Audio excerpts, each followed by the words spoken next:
Coming up on this edition of the Booth Review, we won, finally! Oh, man, we're dusting off the heavyweight championship belt. Yeah, is it Bobby or Bill? And Fletch, how many snaps you got left, you think? Ooh, about one in the possible. Not as many as Phillip Rivers. That's coming up next on the Booth Review. Welcome into the latest edition of the Booth Review. I'm Bram Weinstein with Logan Paulsen. London has technical difficulties today. Yeah. Unfortunately, not with us. We're brought to you by Microsoft Surface Copilot Plus PC. We are in the Big Bear AI Command Center studio. What do we blame it on the weather? Because it's like freeze your face off cold here. It is pretty London can't connect. It is pretty freeze your face off cold. It's also the wind chill, man. It's like temperature wise, not that cold, but it's the wind. Like walking from the car, I was like, man, it is. It's a little chilly, and it was a little chilly up in New York, actually, too. You know, we got all that snow, and then it stopped, and then it was really, really cold up there. It was funny because we're like way up. You were in the booth with us yesterday instead of being on the sideline. Thank God. I know, but like it was actually warmer than I thought it was going to be up there because we're like on the 6th floor of MetLife Stadium, and I thought it was going to be, you know, bone-chilling, freezing the whole time. It really actually wasn't that bad yesterday. So, but it was funny. So, like, I had the same thought. I was like, oh, it's actually kind of nice up here. I had a nice winter coat on, and I didn't put any of my, like my thermal stuff on. And so then I had to go down to do the interviews. And when I got to the field, it was cold. -4. Yeah, it was very cold. And so again, like it was, like I usually handle the cold really well. Don't need like a hat, gloves type of deal, but I had gloves, hat on, a couple layers on up top, and I just had some slacks on, and it was like just cutting through whatever I had on. So those guys, I mean, it might not have looked cold on TV yesterday, but once I got on the sideline, it was a different ball of wax for sure. They won. It's been a while. They did win. They won. Yeah. It's been a while. So, what does it mean to you to end the losing streak? I mean, shoot, man. Like, it's such an interesting dynamic talking about this win because it is kind of polarizing in a lot of ways. Like, there's this camp that says, oh, they should have tanked for the draft pick. I'm not in that camp. We can get into that in a bit. Yeah, I think we should. We should definitely talk about it. And then there's also the camp that says they need it for morale. I'm definitely like, maybe it's the former player in me. Like, I'm not a big tank guy. Like there was a period of time, like this week, actually, I think I'm going to talk to you about it, where like, if you could get the first pick overall, I just started doing my draft stuff for the Ticket to Draft podcast, which I do with Jason. And, it seems like Fernando Mendoza is going to be the first pick overall. And when the quarterback is the first pick and there's a lot of quarterback needy teams and you have a quarterback, that comes with a big price tag. I don't think there's any way they would have gotten to that first pick. So for me, it's like you're going to be picking at 5, 6, 7, 8, 9, 10, 11, 12 potentially. Yep. There's going to be a good football player in there. And then obviously, like when you start looking at the draft landscape, because of how this draft is structured, again, it's early and there's no combine, there's no Senior Bowl yet. There's a good player in there, and they're all about the same. So, like, to me, it's like you're going to tank to pick at 5 instead of pick at 7, 8. That doesn't make a lot of sense to me.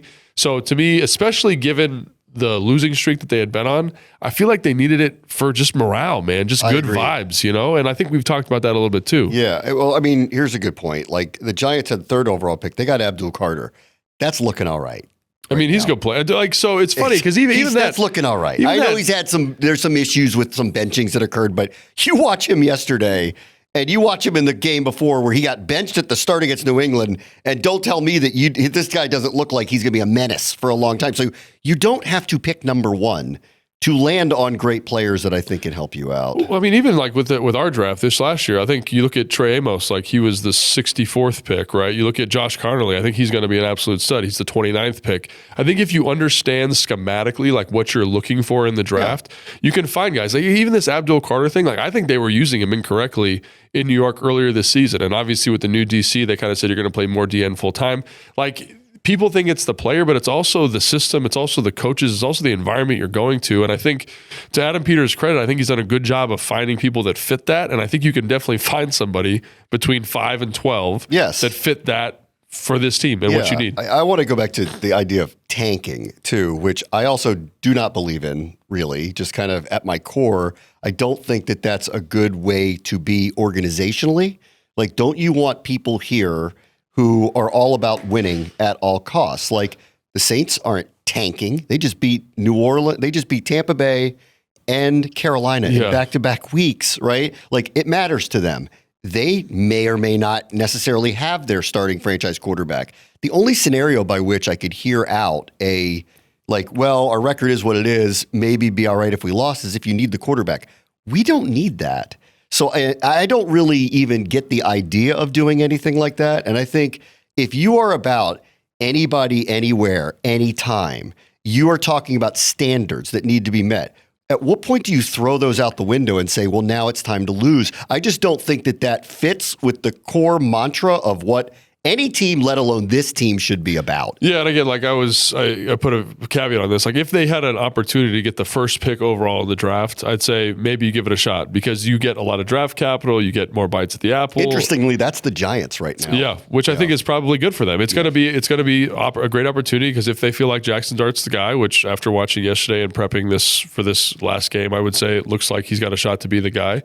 Trade out of that spot, you get some more first-round draft capital. And again, in a year where it's quarterback light, like that pick becomes more valuable, obviously. So, I don't know. I think it's but that's me talking at it from a kind of front office maybe point of view or from like if not knowing how an NFL football team works on the day-to-day, just kind of stepping back and being like, yeah, it'd be great if they had more draft capital. That's awesome. That's how you get back on, infuse the roster with talent. But to your point, I think you hit the nail on the head there. Like, this is not who this team is purported to be, right? They've purported to be something a little bit different, which is they want to win all the time. And it looks like we got Big Fletch in here, huh? Yeah, man. Look at this guy. What's up, London Fletcher? Making an appearance. What do you think, man, I might have a future in IT support.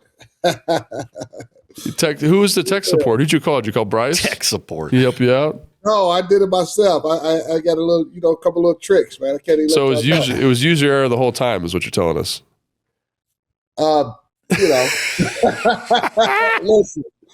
Listen. You know what? That old Control Alt Delete. Yeah, that worked for you. I had to shut the whole system down and reboot it, and it worked. There you go. We're back at it. It's good to have you here, buddy. We were just talking about tanking, to tank or not to tank, and then how important the win was, if you want to catch you up on the conversation real quick. I don't know where you touched on, but for us, at the guys on the field and the coaches, there's no such thing as tanking. You cannot ever go into a game trying to lose, especially in a game like football. You can get hurt out there not playing as hard as you need to win a ball game. You're going to prepare the same way. You're going to, from a coaching standpoint, from a player standpoint, we try to win every single game that we play in. We want to feel good on the Monday or the day after the game, whatever that day is. So there's no tanking that happens with the players and the coaches. Now, the front office, however they want to handle that, that's up to them. And from a thought process standpoint. But right now, all we're concerned about is trying to win football games. And also, I think there's just like an emotional confidence that you get from this, right? Like, you're on a little bit of a skid. Like, what is it, 8 games they lost? Like, You got to get something that gets you back on track. And, this wasn't the cleanest game of all time, wasn't the prettiest game of all time, but I think psychologically, it just basically kind of says, hey, guys, like our process, the thing we've been doing this entire time, there is some validity, there is some value to it. And so, I don't know. That was the other thing. Obviously, tank. Your standards, like you talked about, Bram. But also, I just think it just lets a little bit of the load off you and says, "Hey, we can do this thing. What we have been doing is working, and what Dan Quinn has been preaching this whole time is the right kind of stuff." Listen, winning changes everything. Literally everything. Just from a business perspective, ticket sales, sponsorship, interest, activations, all of that changes. Winning for a locker room changes literally everything. Players want to be here. Players want to take part in this. Players play hard. They get opportunities that they may or may not get outside of a team that's not on a winning organization. And you get the opportunity to play on a team that can play for a championship. For coaches, this is raises and opportunities. Like for people like myself who do programs like this, like we get more engagement when the team wins. Winning is literally good for everybody. And at this point and at this stage, I think everybody here is aligned. Like there is not a single person here that believed this team's record would be what it is. It is, but I don't think that changes, like I think directionally of how you feel about what you want to be, which is we are here to set a standard and a culture where winning is what we are about. And it didn't happen this year, but I don't think you changed that because you had a few losses. And I don't get the sense from anybody, and especially being around DQ and the players, you would not know that this team's record is what it is if you interact with them. Yeah. And I think that is kind of a testament to that mantra is alive and well here. No one's checked out. Everybody understands that this is about winning between the lines. Yeah, and a couple, just to kind of add to that a little bit, you mentioned about the winning aspect of it. It's hard to kind of run it back if we're on an 8-game losing streak. Say we would have lost yesterday, and you lose out the rest of the way. 12-game losing streak. It's hard to say, hey, let's run it back with the same coaching staff. There's going to be some changes that take place. So, winning yesterday's game, it may look and say, all right, it could have saved some guys' jobs as well. And then you mentioned the last year, not after coming off a 12-5 season to all of a sudden be where we are. This is not the tank type of situation. This is not Philadelphia going through the process type of thing, type of mindset. And I know it's the same ownership, but Josh Harris, Mr. Harris, I saw him yesterday after the victory, and he was smiling like ear to ear, man. He was so happy that we won that ball game. So there's no tanking mentality that's taking place. Come April, I'm sure some fans would be like, oh, man, we would have been in this position. We could have possibly gotten that guy. This is not the NBA. One guy is not going to change the fortunes unless you're talking about a quarterback, so to speak. We already got our quarterback. But, another piece, it's going to take multiple new additions to this roster than just maybe the 5th overall pick or the 4th overall pick or whatever that person may be. No, I think we also in the kind of trajectory of an organization, this is still new. This front office, this coaching staff, they're in this together to build something together. This is way too soon in that type of trajectory to think about those types of changes. There are times where teams have groups that have been there for a very long period of time, and maybe it's kind of gone. It's either ebbed out to where it got to wherever it got to, and it's ebbed out, and you feel like the time is right to make those types of changes, and maybe you think about the results at the end of the year. That's not where this team is. Nowhere near it. So for those reasons as well, I think it's very important, stay the course, try to win every game you can play, every game you play. I think it's important for everybody, and I agree for morale, this was so necessary in the building for all of us. We're all breathing easier today. I don't care that they had 11 penalties and a couple turnovers. They won. It is the most important part of this, I think, today. No doubt. I mean, it's nice to be talking about a win, right, Fletch? Oh yeah, we've been in a dark spot for a while, so nice to be talking about a win. Nice to see them get that done for sure. So I'll say this, and I don't know if it was I said this to Bram or I think it was Bram. I don't know if it was you as well, Logan. Where I said, man, booth review is going to be a lot more engaging, a lot more enjoyable to do after a win. So it's tough when you're losing a bunch of games to come on here and try to, it's just a much more enjoyable through it. Yeah, it's just a tough thing to talk through. Yeah, it's therapy sessions in here. All right, let's talk about some of the moments in the game. The end of first half sequence. I think if the Minnesota game the story was kind of told on, they didn't score in the red zone, 98-yard drive that really kind of flipped that game and set it the wrong way. The end of half sequence yesterday against the Giants to me was, and I know a million things happened in the second half, which we can get to, but really changed everything about it. Tressway's punt. Do not undersell. Tressway's punt from around the 5-yard line that pinned them back to the 25. They get a stop, punt return, touchdown, pick, field goal, 9 points going the other way as they head into the break. I think it cannot be underrated what that was for yesterday as well. Not at all, but I think we need to point out during the broadcast, Logan mentioned Vince Lombardi because it was a 3rd and 20 situation, I believe. Well, I mean, you were talking about what'd you say? You said, when you throw the ball, 3 things can happen and 2 of them are bad. I think that is a Lombardi quote, actually. So. Oh yeah, and it might even be. I might even be underestimating how many bad things can happen. What you can have an incompletion, interception, fumble. It's 4 things that can happen. 4 bad things can happen and even possible completion. But if you just hand that ball off and get whatever yards you can get, and let's punt the football. And also, I think it forced the Giants to use one of their timeouts if memory serves me correctly.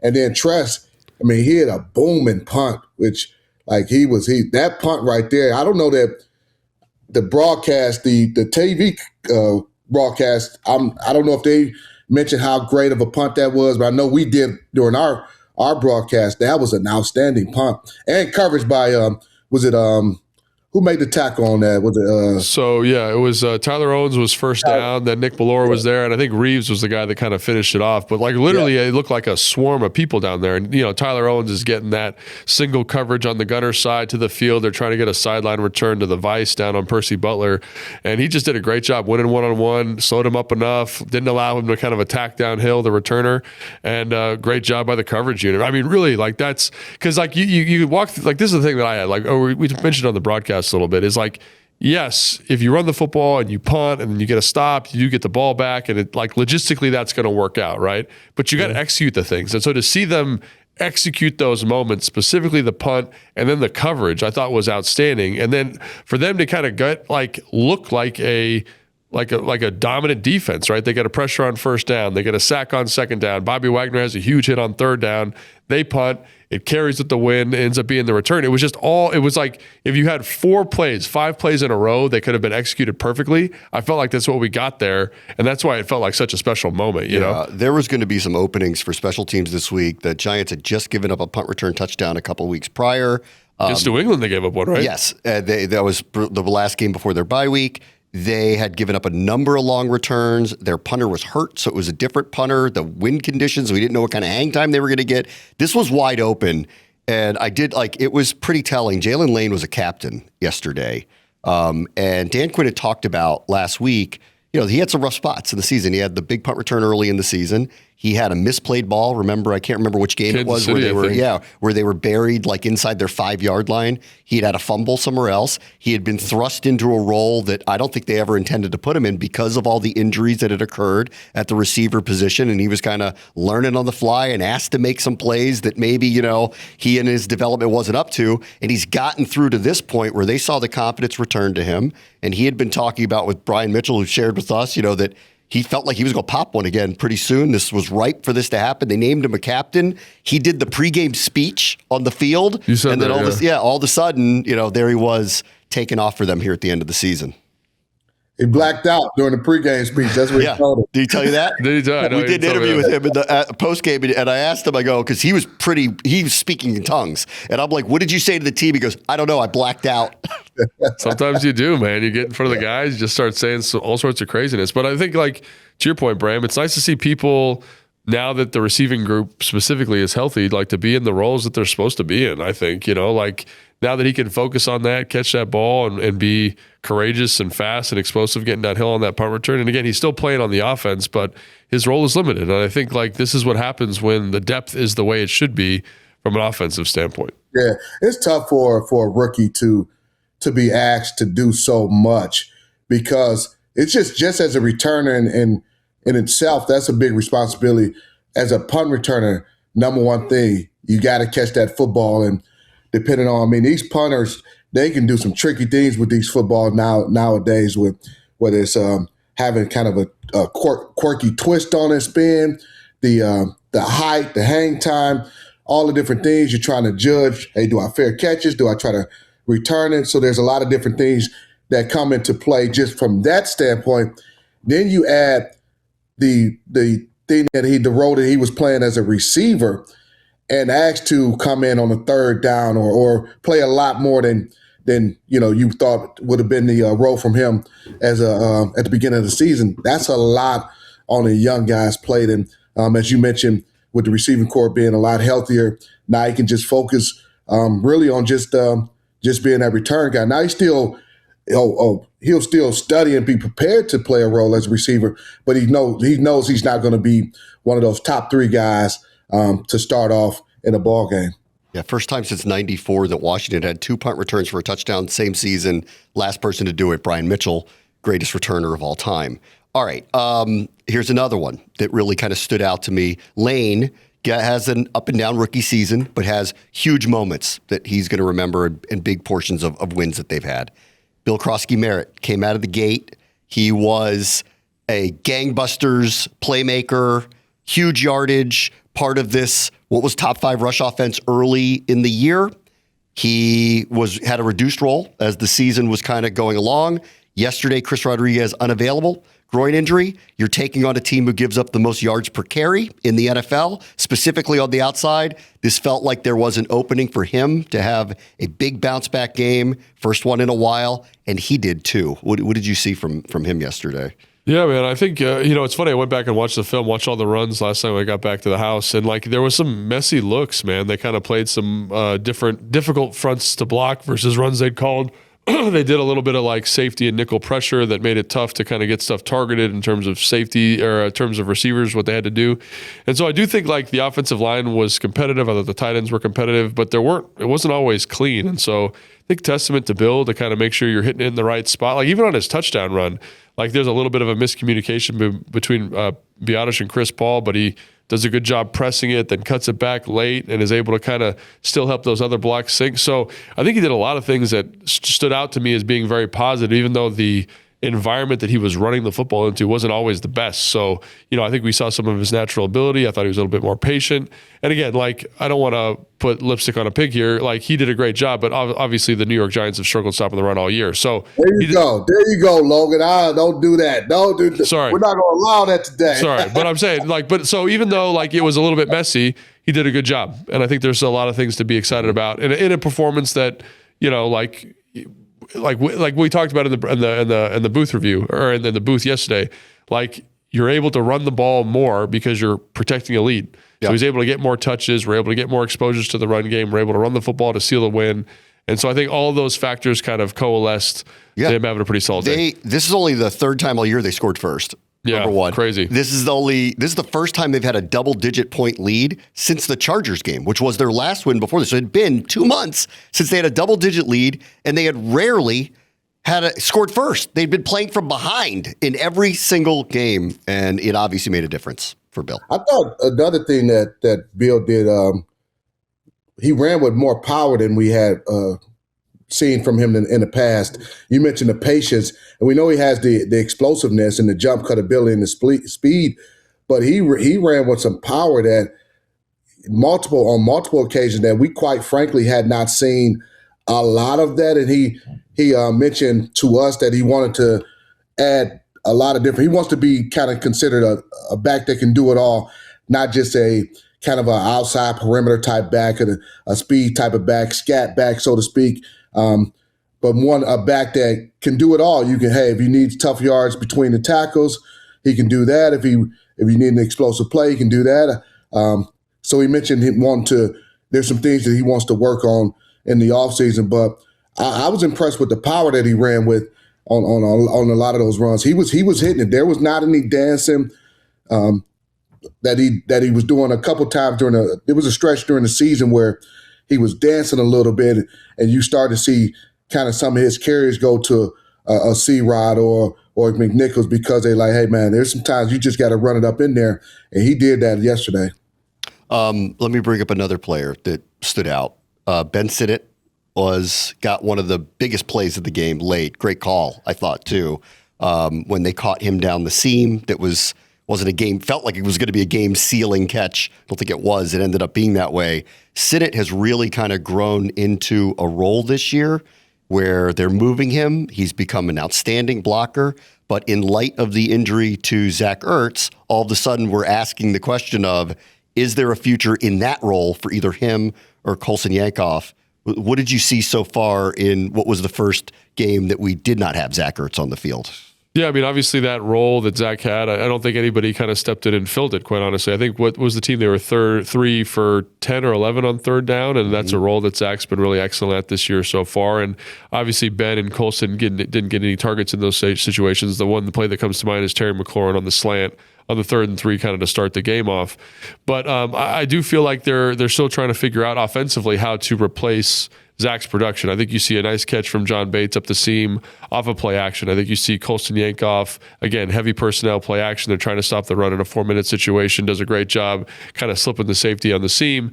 I think that's where you're going to see their targets, which to me is on first and second down as opposed to kind of the traditional Zach Ertz target menu, which is on third down and in the red zone. So I think they're still kind of exploring how best to replace Zach. And I think that's something that's going to be really challenging for the rest of the year, because Zach, I don't think people understand, maybe lay people understand how good Zach was in those moments. And so it's not like you just give that to the second round pick from last year. You say, who is the best suited to fill this? And so I kind of felt maybe some of those touches went to Debo, some of those touches went to Terry, and that's how they're kind of offsetting it. And again, I think you'll see more touches for Zach, or for Ben, Yankoff, and Bates in that first and second down range on boots, keepers, and play pass, kind of initially, at least for the next couple of weeks. Yeah, and I think just the way the game plan kind of was put together, you saw there was a lot of 11 personnel groupings where Ben was the tight end on the field, but they put him in a backfield and they ran a lot of two-back runs, so to speak, with him serving as a fullback or lead blocker, and he did it. I thought he did an excellent job, and I thought the game plan where they had some split flow runs or runs where he was the lead blocker, and it forced the New York Giants to kind of have to fit the runs out of a two-back set, and a lot of times that's a different type of run fit that those second-level defenders have to be on the same page, because hey, if you don't fit a run correctly, you can get creased. And so that game plan yesterday was a lot of lining him up in the backfield. I haven't looked at what Philadelphia is like in a run, from a run defensive standpoint. Are they going to how are they going to utilize him as a run block? I thought he had a lot of really good run blocks, and maybe there will be some things where you flex him out a little bit. You're just trying to add to his ability as a pass catcher, and maybe you'll see a few more targets for him against the Philadelphia Eagles. Just once Cliff and the offensive coaches do that game plan and say, okay, this may be a spot where we can get him, a couple easy targets and get some confidence, and we can kind of loosen some things up for Terry or Debo. I know Noah got injured in that ball game, so I don't know what his status will be in this ball game against the Eagles. So I think they'll add to his targets in that ball in the coming weeks as a receiver. And again, to be fair, like some of that run stuff, that's stuff you're not going to be comfortable doing with Zach. So it does give you some more flexibility, having a physical body and a guy that has that physical mindset in the run game. Also, they did take a shot in the low red with him, where they kind of run that fake bubble screen that they've run a couple times in the low red. And I think Ben did a good job being patient with it and then working up the seam. Marcus catches a little bit of pressure on that play and so has to vacate. But I think there's one that maybe doesn't show up on the stat sheet where he's open, the execution's good, the post did a good job taking the third player out of there. There's a window there for him, and we don't get to see him maybe get a touchdown, obviously, in that moment. But there is a game plan touch in the kind of fringe red zone that I thought he did a good job with. It's just the pressure kind of broke down, and Marcus had to go elsewhere with the football. Those are the young guys. I want to talk about a couple of veterans from yesterday as well. One, Terry McLaurin, who had one of the biggest plays of the game, 51-yard touchdown pass. Again, thought that was a well-timed call when that occurred. Very well executed, obviously. They got a shot to Terry down the field. We've had an opportunity to talk to him. I know you've talked to him too, Logan, but sometimes the injury report doesn't really tell the story of what's going on, and what you just see next to his name is quad injury, and he missed a lot of time, the severity of which no one ever knows. Only the players and the doctors and the coaches know. It was bad. And there was no, I don't think there was any feeling that he was going to get shut down, but it's not just the word he has a strain. It was worse than that. I mean, we don't need to go into detail of what it was, but he had to fight through this, and this was a long recovery for him. And this goes back to, I think, what we were initially talking about. There's nobody here tanking. This guy could have shut it down. The doctors could have shut him down. The coaches could have shut him down. Anybody could have shut him down. They did not. He's come back. And in the last few weeks, he looks like Terry McLaurin again. He is giving them the types of plays that they need down the field that they were missing earlier in the year when he and Noah Brown and others were injured, and they didn't have this explosiveness. And that was just incredible to see yesterday. Well-timed call, well-executed play, great touchdown for the team. Yeah, well-timed. We were talking about that was a 1st and 20 call, and I was like, Logan, man, it's hard to overcome 1st and 20 as a play caller. Bang. They get him up on a safety on that 51-yard touchdown, and I thought it was a single coverage because we didn't get a great replay, but just for for him to have that window for Marcus to hit him with that throw. And I guess they were talking about in practice, it didn't quite time up the way they wanted to. It just wasn't, there, so to speak, the way they would have loved to have that happen. But he saw the cover two, knew he was going to get on the safety. And to have a long developing play like that, you need pass protection as well. So the pass pro was great. And Marcus, he threw a great diamond. Then Terry, after the catch, the ability to break a couple tackles to get into the end zone. Man, that's the thing that we missed when you have a guy like Terry, the explosive plays, the run after the catch, the ability to break tackles. And for the majority of the season, we were missing that element to this offense. And, it was a big deal for us not to have him, but it's great to see him feeling comfortable and feeling like himself. Yeah, he had a bunch of big plays in the game. Obviously, the first third down of the game is the thing that leads to 3 points, obviously, on the field goal, because he makes that tough catch on the slant where there's 2 picks. And on that play, that as an offensive player and as a guy that likes offense, that was about as cool as you could possibly get. It's like a little CO kind of corner out takeoff by Terry, and they're in kind of a cover 6. So, the flat player takes the out, and the half player is kind of playing over top of Terry. And on the backside, they run all these digs to Debo over the course of the game. I think you can probably visualize some of those catches that Debo had. And the quarters player cuts the dig, which he's supposed to do, and the quarter kind of falls off. But because Terry did such a good job fighting for width, there's literally nobody in the middle of the field. So you love it when you get the perfect call versus the perfect coverage with the perfect execution. And the fact that Mariota and Terry are on the same page is awesome. So that's where the call gets you, right? The call gets you that. Excellent job by Cliff. But like Fletcher is saying, the ability to finish that with Terry's physicality, the way he tracks the football. It's something I think you definitely feel it when he's not playing. That lack of explosive playmaker is obvious in this offense. So again, love the call, love the execution, love how it came together, and to watch it that way, I think is a testament to Terry for sure. And defense is just they're going to cover you differently. They're going to defend you differently when you have a Terry on the field healthy. And we saw there were games where we were so hamstrung from a receiving core. I think the Dallas game comes to mind where maybe we had 3 receivers healthy in that ball game. We had a lot of 3 tight end sets in that ball club. I think maybe even 4 tight ends that were kind of going to be. We lean heavily on the tight ends. You're going to get defended totally different when you have guys on the outside. And speaking of Cliff, as a play caller, he mentioned not being happy with the way he called the game against the Minnesota Vikings. I thought yesterday he called a really good game. You mentioned that play right there to Terry, really good game plan call right there. Much better job calling plays and getting us some points and manufacturing yards as an offensive coordinator. One other veteran that I think needs to be brought up is Antonio Hamilton. Dude, how about that guy? So, they're really shorthanded. Marshawn Lattimore's out. Trey Amos is out. Now Jonathan Jones is out. Rib injury, can't play. Extraordinarily thin. This, fortunately, is not Justin Jefferson and Jordan Addison running out there, but Wan'Dale Robinson's having a fantastic year. Darius Slayton's a true deep threat. And Dart is not scared to throw the ball down the field, as he did a number of times. So they're going to be tested, and they tested this guy over and over. We found out after the game, everybody found out, that this was pre-planned and the team knew about this, but it just happened that he was leaving town to go watch his wife graduate from college, so he was going to miss some time. This was the worst week on earth, if ever, for somebody who's a journeyman. Now he's not even really practicing with the team for a couple of days to get ready in a game he has to play in, and man, did he show up yesterday. Over and over and over and over for them. I think he showed up in a big way. It was awesome. Yeah, go ahead, Fletch. No, I was just I'm looking at all the different teams that he's played for, man. He's played 2 years in Oakland, spent time at the Giants 2 seasons, Kansas City Chiefs 3 seasons with Arizona Cardinals, the Atlanta Falcons, now with us.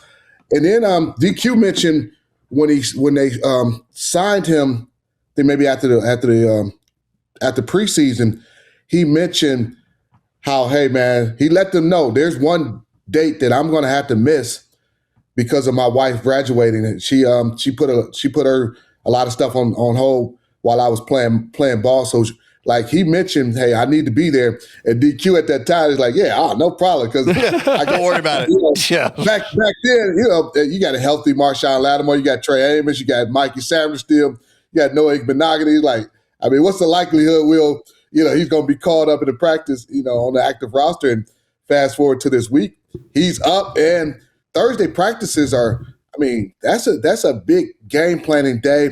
I don't know how they do it with this current group, but I know for us, it was a big, third down day for us. Like, you're really honing your third down defense on that day. So, I mean, that's not a small deal that he had to miss Thursday's practice. And I mean, really, like, it's him, but it's also the entire secondary. Like you mentioned, Robinson, and I think, Noah Igbenogany in man coverage situations kind of drew that matchup. There's times where they're trying to motion him outside, and he's one-on-one with Noah. And again, he's doing a great job. Hamilton's doing a great job. And so to see kind of this, land of, I don't know, misfit toys, guys that have had unique journeys to the NFL, unique journeys in the NFL, playing so well against some guys that are, like Robinson's going to make a lot of money this offseason, right? And to see, Mikey with the interception, a guy that started inside playing outside, I think that was pretty cool to see. And again, Hamilton's kind of the poster child for that, but I think it speaks really to the entire group and how well that group played on the day. And again, they weren't perfect. I'm not saying that they were, but for all the PBUs that Hamilton had and big moments and man-to-man coverage, isolated routes against Darius Slayton, who signed a big contract this offseason, like that's he deserves a lot of recognition for that and the way he competed. Yep, definitely. All right, I want to get to one sequence in the game just to get what you guys thought about it, which is the goal line stop. They got a penalty, a pass interference. They had 1st and goal at the 1. Jackson Dart keeps, runs, stopped, has to go off the field. Jameis Winston comes on for 2 plays. They get to a 4th and goal at the 4. Dart comes back out there. So, London, I'll just start with you. Just take me through there. Like, that is unusual of an ask of both sides, where the quarterback goes out on a goal line, goal-to-go situation inside the 5. So, obviously, Washington handled this situation really, really, really well. Like, what did you see? Yeah, so the initially the first run that on the 1st and goal, Dart ended up getting hit in his head, kind of neck and whatever. I guess he was getting evaluated for a concussion, and so this came out later. When they put Jameis in the game as a defensive guy, I'm sure DQ, the way he called the defense, he's thinking, are they going to put Jameis in fresh off the bench? I know he's a veteran, and ask him to throw the football in this scenario. So he dials up a all-out pressure. It was really, you can look at it as a run blitz, and they ran blitz, and I think, I want to say Frankie or somebody, it was a lot of guys in the backfield. I want to say negative yardage play. That happens, and then similar situation, hey, we're going to dial it up again, get after them, and they defended great there. The 4th down play I thought was a great call by DQ, and what they did is, and he mentioned this to us, they had a bracket on Wan'Dale Robinson, their number one guy, number one target. And then they also were thinking, hey, this is an 84 Theo Johnson, who's had 5 or 6 touchdowns, especially in the red zone. Yeah. These are the 2 guys we got to take away in the red zone. Take away 84 and take away 17, Wan'Dale Robinson. Bobby has a inside breaking routes on any routes by Wan'Dale Robinson. Quan has him outside, so if he breaks outside, Quan's going to jump that. If he goes inside, Bobby's going to take him. And sure enough, they go to Wan'Dale Robinson. Quan jumps, nearly made the interception, but I thought it was a great play call by DQ, understanding situational football. Hey, who are the guys that they're going to go to in this critical situation? 84-17.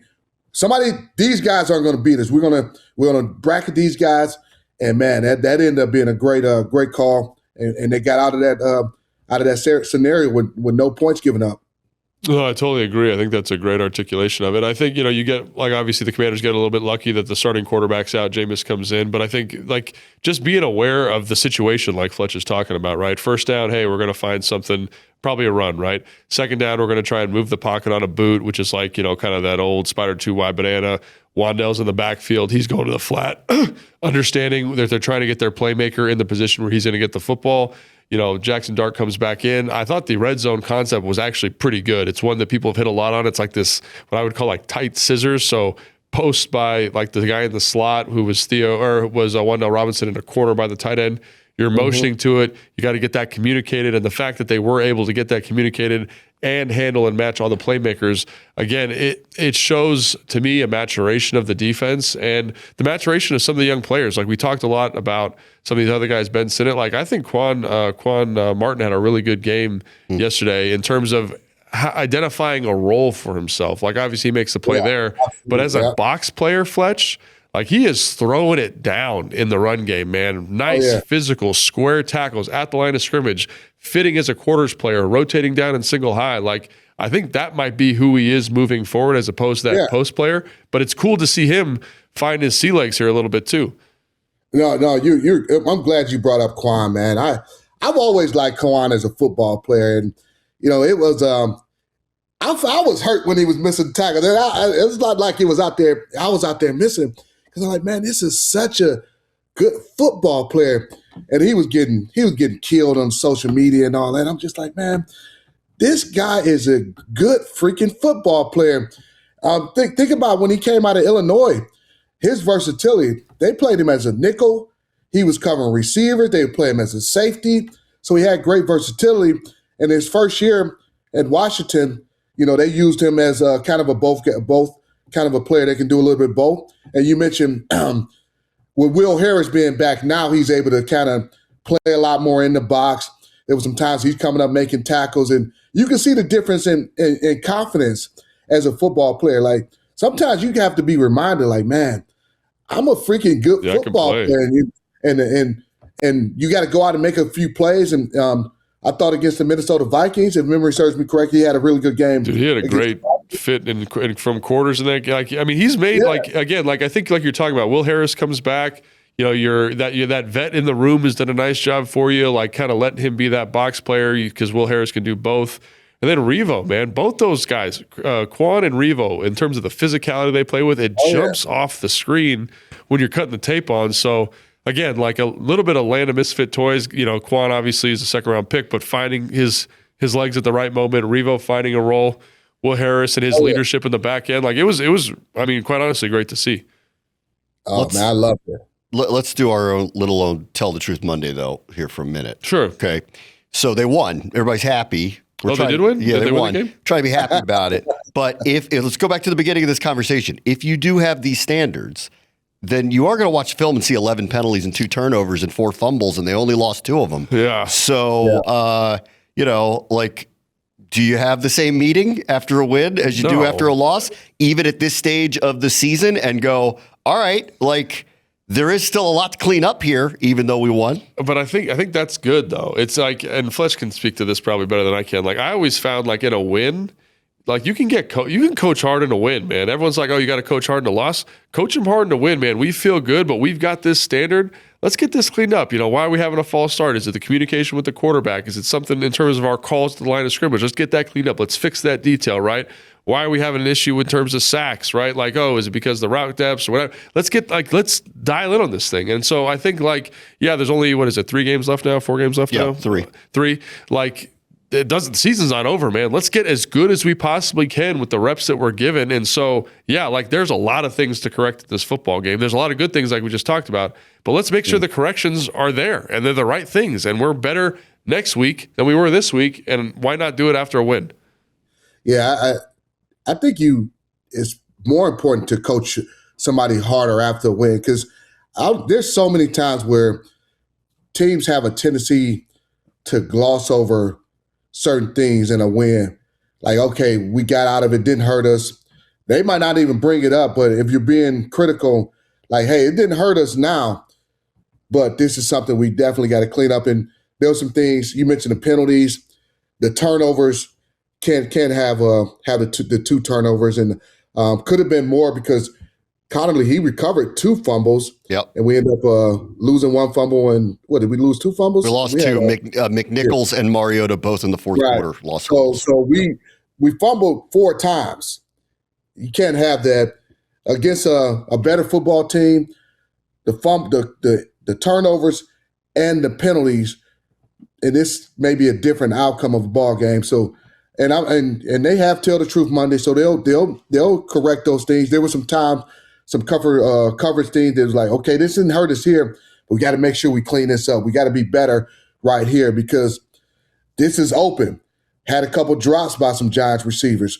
All right, why were they open? So the coaches and the players, they understand it, and they'll definitely address those things. I mean, we talked about the run game a lot to start, and like when you go back and look at, like, yeah, there's good effort and guys are playing hard, but in terms of like, hey, how do we target this run? Oh, hey, we got kind of an unusual run stud here. Let's get that corrected moving forward. Like, it's great. It's a great opportunity to get better. Or like, hey, on routes of depths versus certain coverages, angles, outs of corners and seams, like this is all good teach tape that we can get better with. So yeah, like I think, like Fletcher said, like versus a better team, like some of these things are going to hurt you. It's good they didn't hurt you today, but it's important as a staff to make sure that the players know, hey, like this is not our standard of play and we can get better. And I think like, you talked about the top, like if that's who we are, if that's who we purport to be, let's be that way all the time. Doesn't matter what time of year, time of day, let's get better.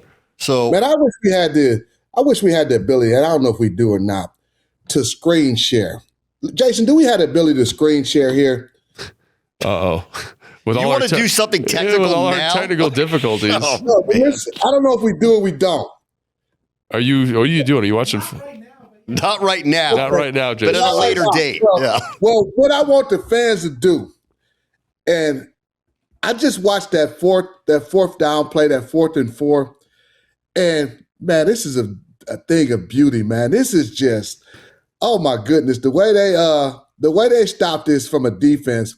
There's a 3-on-2 on the combination route between Wan'Dale Robinson and Theo Johnson. They actually motioned Theo Johnson, and the way they passed this off as a back end between I think it was Noah Igbenogany and Igbenogany, Quan, and Bobby. Oh my goodness, this is textbook teaching tape. I know I went there. This is, man. Go back and watch it, I love boys this and girls. Look at Fletcher's face. Go watch this. If whoever is look at this booth review, you have to go back and appreciate, because the defense has been under fire for so many things they didn't do well.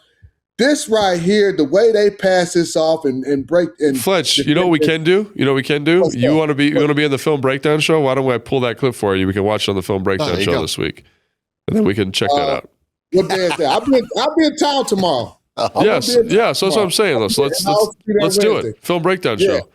But oh my God, you got DQ there. This is just awesome. All right, I digress. Let's go, Bram. All right. It's time for you to give out the belt. You haven't done this in a while. Oh, the belt. Big Fletch's Commander Heavyweight Championship belt, which Bobby Wagner has held for over 2 months when we were different people because they hadn't won in a while. So, go ahead. It's time for the Big Fletch Commander Heavyweight Championship. Introducing the challenger, Bill Krosky Merritt. And the reigning, defending, undisputed Big Fletch Commander Heavyweight Champion, Bobby Wagner. Oh, man. We had to dust that belt off, Logan. Yeah, I had to get the shine out before you came on today. A lot of dust on a lot of cobwebs. It's been so long that we've done one of these. But, all right, I forgot who was the reigning champ. It's been so long since we did this, but Bobby Wagner's the reigning champ, and he had a really good football game yesterday. You look at what he did. This is had 7 tackles, 6 solos, had the 4th down play that I just talked about in the red zone. It won't go down as a stat, but that's outstanding coverage by him, Quan, and Noah Igbenogany. So that's part of the evaluation. When I look at this as a judge, this is the way I judge it. And then I look at Bill, man. Bill Krosky Merritt. He loves going against these New York Giants. First game against them, opening game of regular season, 10 carries, 82 yards, had a touchdown, had a big 42-yard run late in that game yesterday. He had another outstanding game against the New York Football Giants. 18 carries, 96 yards. I would have loved if he would have cracked that that 100-yard mark, but he had a touchdown as well in that ball game. So, based off of that, when you look at these two guys and the performance, I think from an impact standpoint of winning that ball game, and new Big Fletcher's Commanders heavyweight champion, Bill. Let's go, Bill! Yeah. I'll tell you what, after the team beats the Cowboys on Christmas, which I hope happens, Bobby Wagner's 25 tackles away from joining just you and Ray Lewis as the only players ever with 2,000 tackles. I hope it happens by the end of the season, but it'd be really great if it happened on Christmas Day. That'd be really cool. That would be cool. That'd be awesome. That would be awesome because, we had a chance to talk with Bobby last night on the post game show, and to do that, 2,000 tackles, you got to be healthy first and foremost, and you have to be productive, extremely productive, and have a long career. And it's God willing, he's able to accomplish that, and that would be great to do it against the Cowboys. We don't give the belt out to anybody else on any other team, but I kind of want to give one to Phillip Rivers just a little bit. At 44, they almost won. That's unbelievable. They almost won in Seattle. He hadn't played in 5 years. He's 44. London, if we made you go play, you think you could do what Phillip Rivers did? I'll be a 3 technique. Hey, you know what? We've been needing some pass rush at 3 technique. I think I can go out and win a couple one-on-ones. How old are you now, Logan? 38. 38. When was the last time you played? 2019. So it's almost the same as Rivers. Yeah. Do you think you could just go out there and play? No, I couldn't. As much as I want to think I could, I will say, playing quarterback's a little bit different from a physicality standpoint. I got to go out and block a 6 technique. That's no fun. And cover kicks on special teams. Your body's got to be a little bit more pliable. We played Seattle though. He was probably running for his life. I have more faith in Logan being able to pull it off. If we talked about the command center analysts, Logan, myself, Santana, Fred Smoot, Sean Springs, I think out of all of us, Logan and Santana are the ones I got more faith in. I would say Logan would be the guy who I would put my money on because he still works out like crazy, still eats like crazy. Yeah. Fred would tell you he could. No chance Fred could do it. No chance. Fred was retired before he even retired. That dude, he has bad knees. He's knock-kneed. He has bad feet. It's true. Fred, he could not do it. There's times where he gets, has he told you the gasoline story at the gas station? He was putting air in his tires, his back locked up. He had to lay down in the street at the gas station. And for 15 minutes, he had to call his son to come get him. Yeah. Fred so if anybody can't That's an interesting phone call. Yeah. If anybody, could you repeat that? Where are you? No, Fred has too many bad habits.